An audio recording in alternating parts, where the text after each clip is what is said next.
जो आपसे ना बोले उससे राधे राधे आप बोलो, जो आपसे गुस्सा करे उसे आप नमस्कार करो, जो आपका बुरा चाहे आप उसका मंगल मनाओ, आपका हृदय साधु हो जाएगा, आप मंगल में शांति को प्राप्त हो जाएगा। जी तब हृदय जलता है। तो सोना जब जलता है तभी तो निखार आती है, हृदय जब जलता है तभी तो निष्पाप होता है। उस जलन को सह गया वही तो महात्मा है।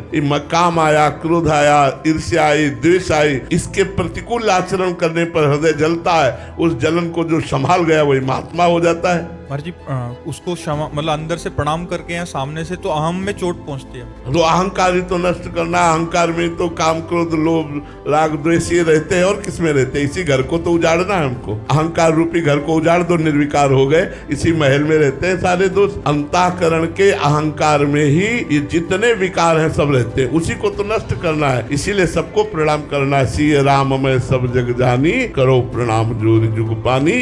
तभी आप निरहंकार होगे, तभी आप महान बनोगे, तभी आप हृदय में आनंदित होगे। नहीं तो राग द्वेष होता रहेगा, संसारिकता बढ़ती रहेगी। और जी एक बार प्रणाम करने से मान जाए तो ठीक है, फिर ऊपर से और ज्यादा तो हम और प्रणाम करेंगे, हम और प्रणाम करेंगे। हमारा प्रणाम बंद नहीं होगा, उसका राग द्वेष बंद हो जाएगा। तो हमें चाहिए, हम लोग आध्यात्मिक हैं, यदि हमसे कोई द्वेष करे तो भी हम उससे द्वेष न करें। अपनी तरफ से द्वेष करना तो बनता ही नहीं है। सब में श्री भगवान विराजमान है, ये हम आध्यात्मिक उत्तर देते हैं।